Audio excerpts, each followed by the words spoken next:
ibadah sekolah minggu online. Sebelum mulai ibadah, Alicia akan berdoa.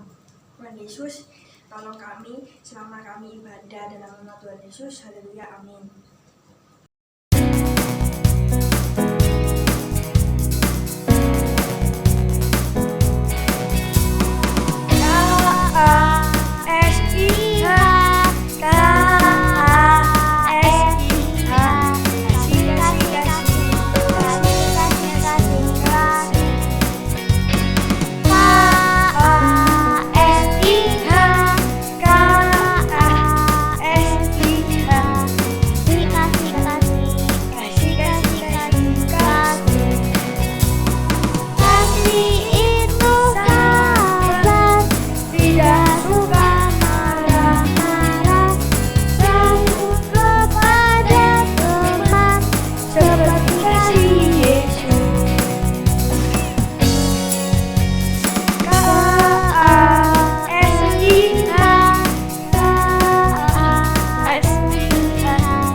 Supaya bisa mengerti tentang firman-Mu.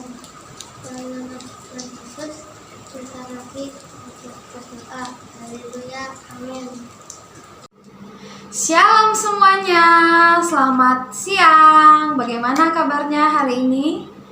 Tadi kita sudah memuji Tuhan, kita sudah memuliakan nama Tuhan, bernyanyi untuk Tuhan tentang bagaimana betapa besar kasih Tuhan buat kita semua.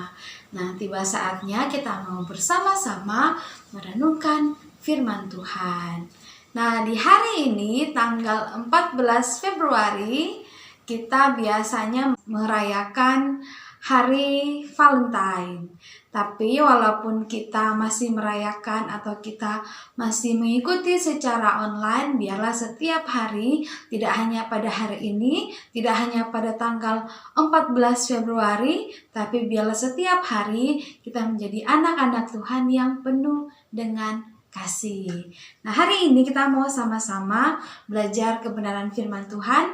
Adik-adik bisa siapkan Alkitabnya.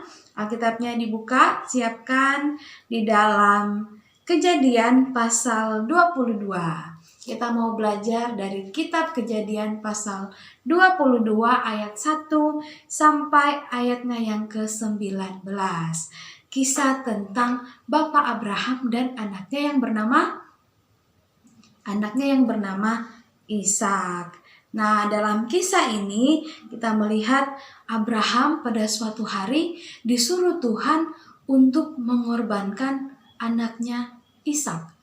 Nah, ini bukan dikorbankan dia pergi ke suatu tempat, atau bukan dikorbankan dia pergi untuk ke tempat yang jauh mengerjakan suatu pekerjaan yang berat, tapi yang dimaksud Tuhan adalah Tuhan meminta kepada Bapak Abraham untuk menyerahkan Ishak sebagai korban bakaran. Jadi Ishak dijadikan sebagai korban bakaran. Allah meminta kepada Bapak Abraham di ayat yang kedua di sana dikatakan, firman-Nya, ambillah anakmu yang tunggal itu yang engkau kasihi, yakni Ishak, pergilah ke tanah Moria dan persembahkanlah dia di sana sebagai korban bakaran pada satu gunung yang akan kukatakan kepadamu. Jadi Tuhan katakan kepada Abraham, Abraham, kamu harus memberikan Ishak untuk jadi korban bakaran.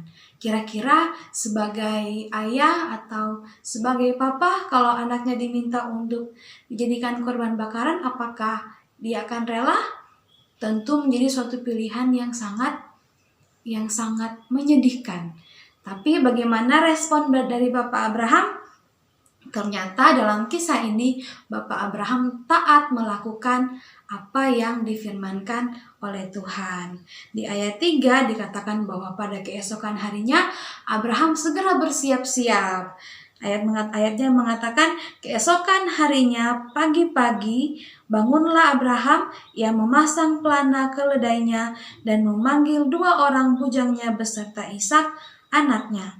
Ia membelah juga kayu untuk korban bakaran itu, lalu berangkatlah ia dan pergi ke tempat yang dikatakan Allah kepadanya. Jadi pada keesokan harinya Bapak Abraham langsung bersiap-siap. Dia mengajak 2 bujangnya, dia mempersiapkan kayu untuk korban bakaran dan segera melakukan perjalanan. Kalau kita melihat lagi, kita mengingat lagi, siapa sih Bapak Abraham? Bapak Abraham adalah disebut sebagai bapak orang beriman, bapak yang dia sangat percaya kepada Tuhan. Dan juga kalau Ishak dia adalah seorang anak yang Tuhan karuniakan kepada Bapak Abraham dan ibunya Sarah ketika mereka sudah berusia yang sudah sangat lanjut. Jadi Ishak dijanjikan Tuhan untuk diberikan kepada Bapak Abraham dan juga istrinya Sarah ketika mereka sudah lanjut usia. Tentu Ishak ini sangat dikasihi, Ishak ini sangat dicintai oleh Tuhan, oleh Abraham juga. Ishak sangat dikasihi, sangat disayangi oleh Bapak Abraham sebagai bapak, dan juga ibunya Sarah tentu sangat menyayangi Ishak anaknya. Tapi ketika Tuhan Allah meminta Abraham untuk mengorbankan Ishak, Bapak Abraham langsung bersiap-siap. Bapak Abraham mempersiapkan segala sesuatu dengan baik untuk melakukan perintah Tuhan. Nah, adik-adik, kalau mungkin kita bisa sedikit merenungkan kira-kira bagaimana sih perasaannya Bapak Abraham saat dia menyiapkan kayu bakar, saat dia mempersiapkan kudanya, saat dia mengajak bujangnya. Apakah dia dalam keadaan yang senang-senang? Pasti dia merasa sedih, pasti dia merasa, Tuhan, sebentar lagi anakku akan dipersembahkan menjadi korban bakaran. Secara manusia pasti Bapak Abraham merasa sedih, tapi sebagai seorang yang taat, sebagai seorang yang beriman kepada Tuhan, Bapak Abraham melakukan apa yang Tuhan firmankan. Nah, kita melihat lagi ketika mereka berada dalam perjalanan, ketika Bapak Abraham mulai melihat, oh di sana tempat yang Tuhan maksudkan. Nah, ketika melihat tempat yang akan menjadi tempat di mana korban bakaran itu akan dilakukan, Bapak Abraham mengatakan kepada bujangnya, kalian tunggu di sini. Bapak Abraham dan Ishak akan pergi ke sana untuk mempersembahkan korban. Nah, bagaimana perasaan Ishak pada saat itu ketika dia bertanya kepada papanya, kepada Abraham? Dia mengatakan di ayat yang ke-7, lalu berkatalah Ishak kepada Abraham ayahnya, "Bapa," sahut Abraham, "Iya anakku, bertanyalah." "Iya, di sini sudah ada api dan kayu, tetapi di manakah anak domba untuk korban bakaran itu?" Jadi sejak mereka memulai perjalanannya, sejak mereka mulai bersiap-siap, Ishak tidak pernah tahu bahwa yang akan menjadi korban bakaran adalah Ishak sendiri. Sehingga dalam perjalanan pun Ishak masih bertanya kepada ayahnya, "Bapak, di manakah korban bakarannya?" Dia tidak tahu bahwa Abraham dalam perjalanan itu sedang mempersiapkan dirinya untuk menjadi korban bakaran. Nah, kita melihat bahwa sangat taat Abraham melakukan apa yang Tuhan suruhkan, apa yang Tuhan perintahkan kepadanya. Kita melihat lagi setelah semuanya siap, setelah mereka tiba di tempat tujuan, tempat di mana mereka akan mempersembahkan korban, Abraham mempersiapkan, menyusun semuanya, membuat mezbah, menyiapkan kayu, dan dia telah mempersiapkan Ishak, telah diikat dan siap-siap untuk melaksanakan korban bakaran. Nah, di situ kita melihat kita bisa membayangkan keadaan pada saat itu ketika Bapak Abraham mulai mengambil pisaunya dan hendak untuk menyembelih Ishak, tiba-tiba ada suara Tuhan berkata, "Abraham, Abraham, jangan engkau apa-apakan anak itu." Ternyata Tuhan sedang melakukan satu ujian iman kepada Abraham sebagai orang beriman, sebagai bapak orang beriman. Tuhan Allah sedang menguji apakah benar Abraham ini akan melakukan atau akan taat kepada apa yang Tuhan perintahkan atau tidak.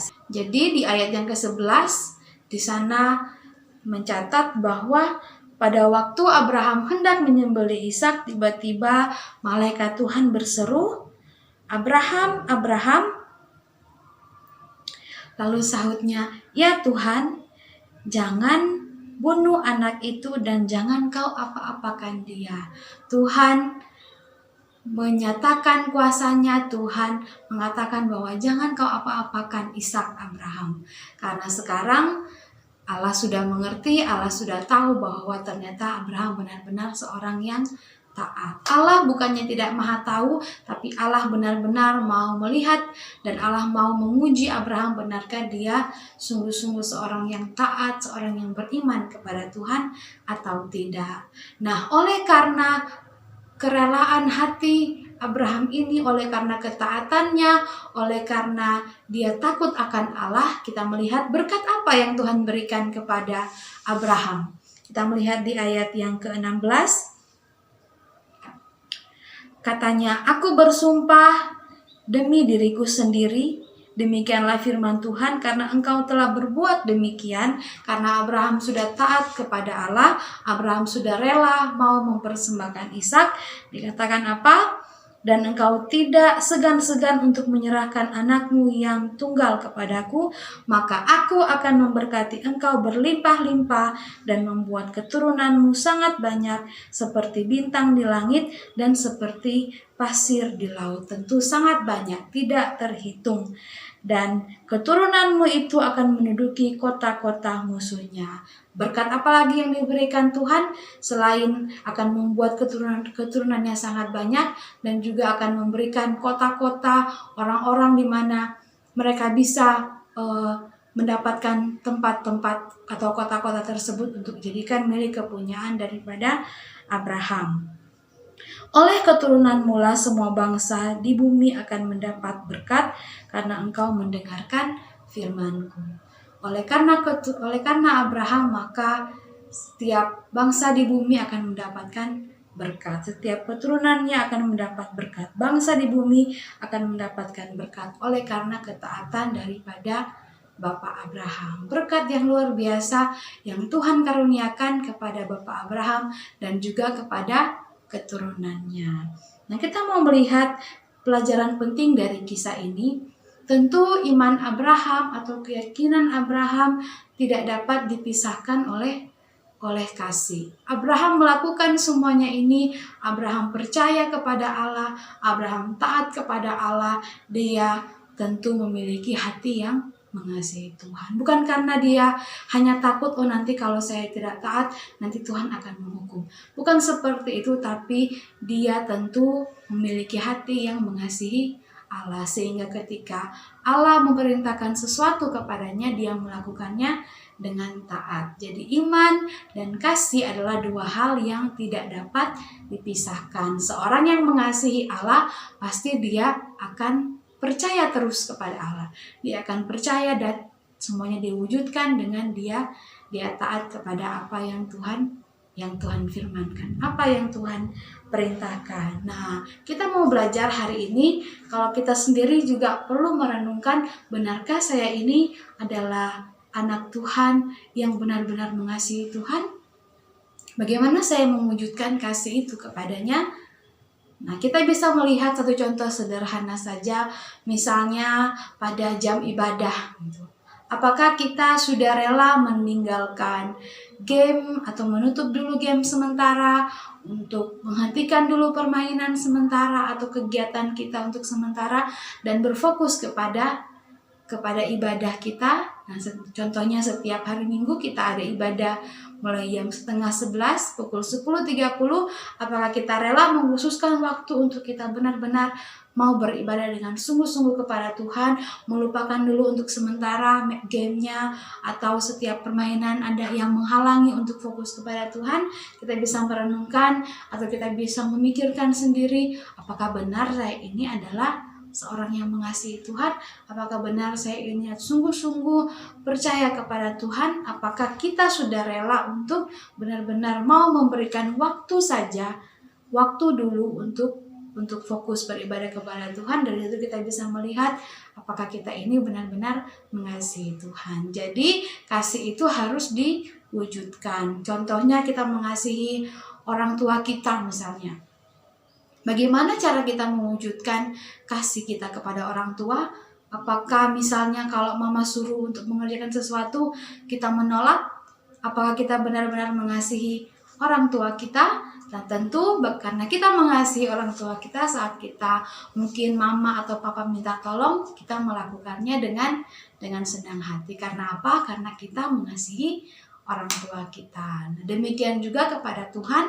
Kalau kita mengatakan, Tuhan, aku ini anak Tuhan yang mengasihi Tuhan, tentu setiap firman Tuhan yang Tuhan sampaikan kepada kita, baik melalui renungan atau melalui ibadah sekolah minggu, kita mendengarkan firman Tuhan, tentu kita melakukannya. Kenapa? Karena kita mengasihi Tuhan. Jadi hari ini kita belajar bahwa kasih yang kita miliki terhadap Tuhan harus diwujudkan. Bagaimana cara mewujudkannya?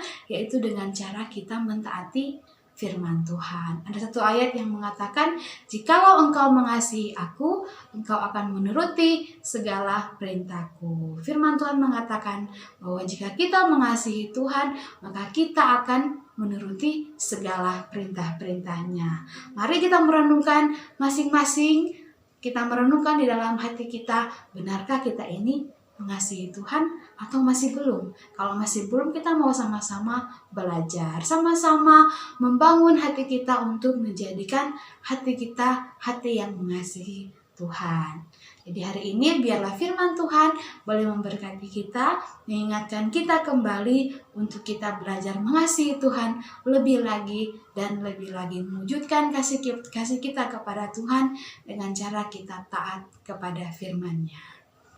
Ayat hafalan kita hari ini terdapat di dalam Injil Yohanes pasal 14 ayat 15. Injil Yohanes pasal 14 ayat 15. Jikalau kamu mengasihi aku, kamu akan menuruti segala perintahku. Adik-adik bisa menghafalkan ayat ini dengan membuat gerakan yang sederhana. Oke, Yohanes pasal 14 ayat 15. Demikian firman Tuhan. Kita mau sama-sama berdoa.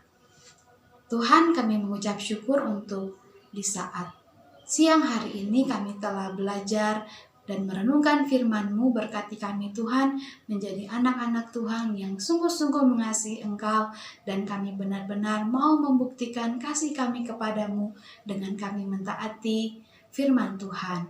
Sama seperti Bapak Abraham yang mengasihi Engkau, yang percaya kepada Engkau, dan dia taat melakukan apa yang Tuhan perintahkan. Biarlah kami juga menjadi anak-anak Tuhan yang taat dan melakukan firman Tuhan. Terima kasih Tuhan, di dalam nama Tuhan Yesus kami berdoa dan bersyukur. Haleluya. Amin.